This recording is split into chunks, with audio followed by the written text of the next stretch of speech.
Bonjour à tous. Aujourd'hui, on va parler d'un sujet, le porno, le fantasme, tous ces domaines sexuellement attractifs et pourtant qui vous enferment. Donc, je vais aussi vous partager mon témoignage. J'ai été accro au porno moi aussi, à une époque. J'ai été porté sur le fantasme beaucoup.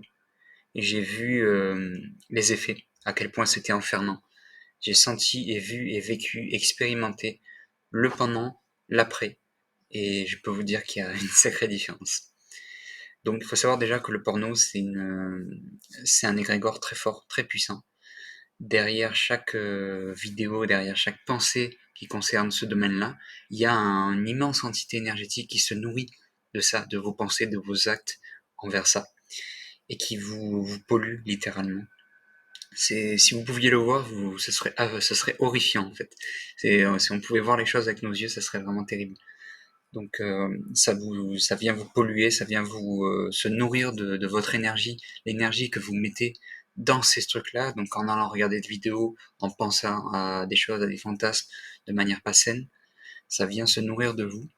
Et comme ça se nourrit de vous, ça vous envoie aussi, un peu comme le moustique, la piqûre de moustique qui envoie un stimulus, un message, un phéromone aux autres moustiques pour dire venez, là il y a de la bouffe. Et ben c'est pareil. Et vous, ça va venir vous infecter d'un venin qui va comme vous marquer d'une marque et l'égrégore va venir vous chercher régulièrement pour vous faire penser à ça, pour vous faire aller voir à nouveau ça, pour vous faire tomber à nouveau.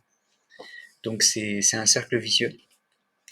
Quand on est pris dedans, c'est assez terrible et il n'y a absolument aucune satisfaction à ça. Donc en fait, quand on va voir une vidéo, quand on se soulage entre guillemets devant ce genre de choses, on croit que on a du plaisir, mais en fait tout ce qu'on a, c'est de la dévitalisation, tout ce qu'on a, c'est de la pollution, c'est de la baisse vibratoire et de la dopamine facile. Qu'en fait, le porno va venir vous cérébralement vous stimuler à un point très fort.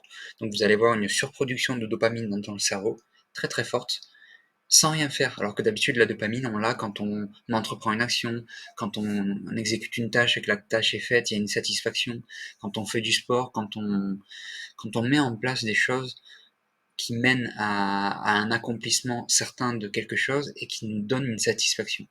Mais dans le cas du porno, comme du scroll des réseaux sociaux, TikTok, tous ces trucs-là, ce n'est que de la dopamine facile. Donc cet excès de dopamine euh, absolument délirant par rapport au peu qu'on entreprend, va dérégler les récepteurs à dopamine dans le cerveau et va vous rendre dépressif littéralement.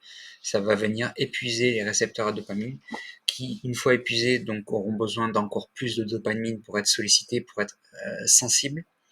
Donc vous aurez, c'est ce qu'on voit dans la dérive du porno, c'est qu'il y a une course à toujours plus trash, toujours plus hard, toujours plus gore, toujours plus fou en fait, parce que les gens sont tellement anesthésiés, tellement déréglés de cette surconsommation, de cette surdopamine facile, que il leur en faudra toujours plus. Donc le porno, s'adaptant à ça, va proposer des pratiques toujours de plus en plus trash pour solliciter encore plus les gens.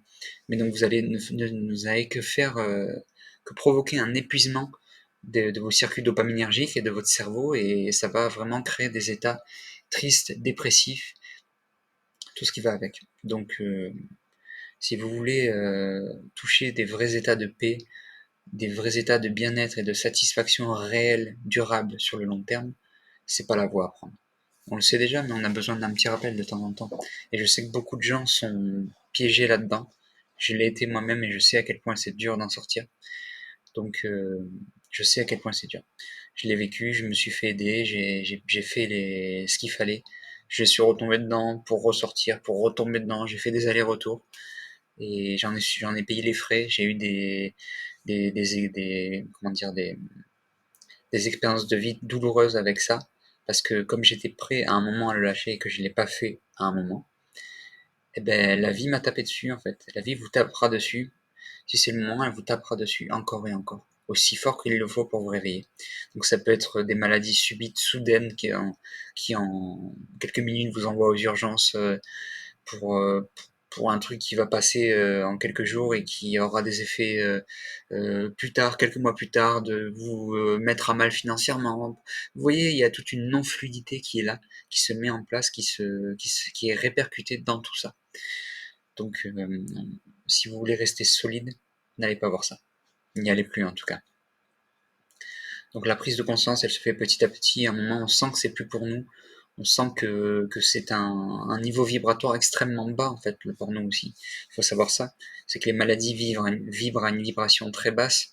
Les états de plus en plus joyeux, purs, hauts, vibrent de plus en plus haut. Et le porno lui-même vibre très bas, mais extrêmement bas.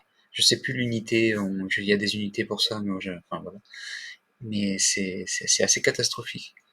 Donc voilà, on se rend pas compte de la pollution que c'est jusqu'à ce qu'on le voit, qu'on en prenne conscience et qu'on sorte de là, qu'on s'observe avec du recul, qu'on se voit nous-mêmes avant et qu'on se rende compte à quel point on était piégé dans une réalité et dans un cauchemar en fait qui nous privait de tout bonheur, de toute joie. Et on comprend pas d'ailleurs dans nos périodes de vie pourquoi est-ce que ça va pas mieux financièrement, pourquoi dans mes relations ça va pas mieux, pourquoi est-ce que j'ai pas de relation, pourquoi pourquoi tout ça? Mais en fait, tout est lié et on se rend pas compte des pratiques, oui, de toutes les pratiques et pensées et tout ce qu'on encourage, tout ce qu'on alimente au quotidien, qui nous fait littéralement tomber bas. Donc voilà. Donc après, il y a le fantasme. Donc le porno, une fois qu'on a compris que le porno était à lâcher, qu'on a vu la chose, qu'on n'en veut plus, eh bien, quand les tentations se font, on y répond de moins en moins ou de moins en moins loin, en allant de moins en moins loin à chaque fois. Après, jusqu'au moment où ça peut être juste des images, mais même les images, ça a quand même un effet. Voilà, même si vous n'allez pas voir une vidéo, aller voir des images, ben, ça sera pareil. Même si vous voyez et vous croyez que non. Et, euh, et donc à un moment, vous sentirez, vous aurez l'attrait, la tentation, et quand on sent la voie de garage, la voie sans issue, là où ça nous mène, on dit non, non, je veux. Et quand on choisit de plus y aller, eh bien, ça change la réalité, ça change toutes les choses, ça change énormément de choses. Et je vous invite vraiment à prendre conscience encore et encore, et à réécouter ça autant de fois qu'il le faut. Je suis moi-même accompagnant en massage énergétique et en accompagnement, si, donc pour aider les gens. Et donc je sais que c'est un domaine que je connais. S'il y a besoin d'aide, je sais que je peux. Je suis moi-même. J'ai de l'expérience dans ce domaine-là pour savoir ce que les gens vivent. Donc le fantasme maintenant. Le fantasme bah, qui lui aussi une autre voie de garage.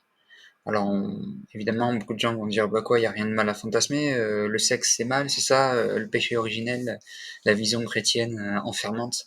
Mais non, c'est plus subtil que ça. Donc le fantasme sexuel, c'est qu'on soit célibataire ou avec quelqu'un. Donc si on est avec quelqu'un, c'est énergétiquement c'est de la tromperie. Il faut le savoir. On croit pas comme ça, mais si c'est une forme de tromperie qui va venir apporter des énergies discordieuses dans votre relation. Donc ça va venir polluer la relation que vous avez avec votre partenaire qui pourrait être belle, magnifique, pleine d'amour, d'harmonie. Mais si vous choisissez dans votre tête d'aller vers quelqu'un d'autre, vers d'autres personnes, plusieurs personnes, vous allez vous lier à ces personnes d'une manière, donc vous allez attirer vers vous les énergies de cette personne, et vous allez aussi polluer cette personne avec vos propres énergies, qui, vous ne le croyez pas, mais sont à ce moment-là basses. Donc ne polluez pas les gens, ne vous faites pas polluer et ne polluez pas votre relation. Ne faites pas rentrer n'importe quoi dans votre maison. C'est pareil en fait. Vous n'allez pas faire rentrer n'importe qui chez vous. Parce qu'il y a des gens, vous savez, ils sont fous, ils sont tarés, vous n'avez pas envie de les faire rentrer chez vous parce que vous le sentez pas, vous les aimez pas, vous sentez qu'il y a quelque chose qui émane d'eux, qui est pas bon, qui est pas sain. Eh ben c'est pareil. Dans votre pensée, ce que vous laissez rentrer dans vos pensées, ben, vous le faites rentrer dans votre maison. Votre maison, c'est votre corps, c'est votre intérieur. Donc je vous invite à ne pas faire rentrer n'importe quoi dans votre vie intérieure. Donc quand vous fantasmez sur quelque chose, sur quelqu'un, vous mobilisez aussi des énergies discordieuses, des énergies de non-acheminement, de non-satisfaction, et qui ne mènent à rien en fait. Pareil, encore une fois, des voies sans issue. Donc vous allez peut-être fantasmer un temps, peut-être vous masturber en fantasmant. Donc vous allez vous reliez énergétiquement à un égrégore qui est le même, qui est l'égrégore du porno en fait, mais qui est l'égrégore généralement de la sexualité malsaine telle qu'elle est vécue par la majorité des humains actuellement. Donc ce même égrégore-là va vous influencer et va vous pousser aussi à nouveau à aller voir du porno, quelque part. Vous vous en rendrez pas compte, mais vous comprendrez pas pourquoi ça revient, pourquoi l'envie revient alors que vous aviez pas été depuis longtemps. Mais en fait, c'est ça. Donc il faut pas lâcher les choses à moitié. Il faut être conscient que ça se fait progressivement, qu'il y a un délai, qu'il y a un temps, qu'il faut un temps d'adaptation, d'assimilation, qui voilà. Mais quand on en prend conscience, il faut se faire violence un peu. Et quand ça se présente à nouveau, il faut être capable de beaucoup de présence, beaucoup de conscience et beaucoup de voilà de recul. Dès que vous sentez un embryon de pensée qui vient, qui vous dit ah tiens elle, tu pourrais, pouf, est-ce que tu vois la direction que ça commence à te faire prendre? Une pensée, quand tu dis oui à une pensée, tu dis oui à un acte, clairement. Les pensées engendrent des actes, toujours. Donc des fois, tu vas te dire, allez, j'y pense un peu, ça me fait plaisir, et puis voilà. Sauf que 5 minutes plus tard, tu vas être devant un porno, en fait. Et tu ne sais pas comment tu vas être arrivé là. Toi-même, tu vas te dire, mais comment j'en suis arrivé là? Mais en fait, oui, tu y es arrivé là parce que la pensée t'y a amené. Donc je vous invite à prendre conscience de la pensée, prendre conscience des actes qui en découlent, et oui, ne pas continuer là-dedans. Quand vous aurez suffisamment de recul, suffisamment de présence, de conscience, pour ne pas retomber dans l'acte, retomber dans la pensée, c'est la même chose finalement, et bien vous saurez dire non. Vous saurez dire non à ce qui se présente, et vous verrez le chemin qui se profile, qui se dessine devant vous quand vous avez la tentation. Vous verrez comment dire, eh oui, la voie sans issue qui s'ouvre à vous. Vous la verrez, vous direz, avant même d'avoir mis un pied dedans. Parce que quand on a mis un pied dedans, c'est un peu comme un train qui arrive. Sauf que le train, il arrive à toute vitesse. Et si on se fait embarquer, eh ben, on est embarqué en fait. Donc une fois embarqué dans le train, pour le lâcher, c'est beaucoup, beaucoup plus difficile. Une fois qu'on a dit oui à la pensée, qu'on a commencé l'acte, qu'on est devant l'écran, devant la vidéo, devant l'image, ou que dans notre tête, on a déjà euh, poursuivi le fantasme un peu loin, eh ben, pour revenir en arrière, pour se lâcher de tout ça, c'est plus dur parce que on sent que y a quelque chose qui est là, qui est encore là, qui nous enferme, qui nous met dans un étau, et qui nous pousse encore et encore à vouloir donner satisfaction, donner réponse, donner un oui à cette chose-là. Donc, ne montez pas dans le train. Et si vous y montez, sautez.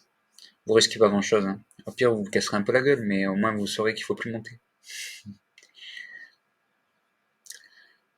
Voilà, merci pour votre écoute. Bonne journée à vous tous. Au revoir.